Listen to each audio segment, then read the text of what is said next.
So I help people with SharePoint and Office and Excel and PowerPoint all the time. And then when I show them, they're like, "But that's obvious. It was there. Why is it that I didn't find it before?" So I have a theory. My theory is that we were used for things not to work, so that's why we were too scared. We didn't want to try things around and click and make sure, like, just trying. So we have to go back to this now because you can see things are coming back all the time, coming to our screen, and we need to be curious again because it doesn't really break as much as it used to be.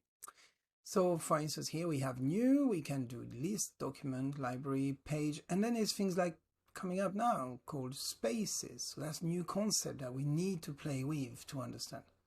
We have news post, of course, is this post, this news.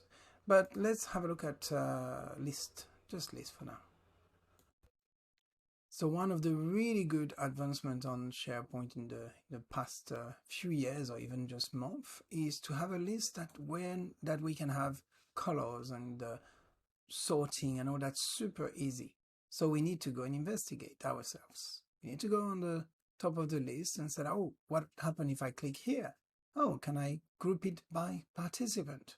Because that's something that used to be a long time ago in SharePoint, but it was quite difficult to make it. It was a little bit advanced. Now, in just one click, we can have a list grouped by as participant. Brilliant.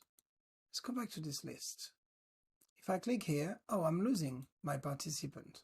So we need to make it back at group by participant, but this time make sure you save it. So everything I'm going to do in this list, I need to save it. If you don't save it, then it goes back, it resets to the default view. So that's why if I want to, well, actually I wasn't in a grid view, so I'm going to call it event itinerary by participant. And sometimes, because I'm already in the list, I don't need to call it the name of the list, just by participant. So here now we have by participant, right? Let's go back to the original one, the all item. Now, can we make this one session type group by as well? We can, because there's only one value possible in the whole list. So for instance, if I modify that one and I say that my participant is now, which one was it? It was session. So I go to session and here, session type, I'm going to say that this time is a keynote and save that.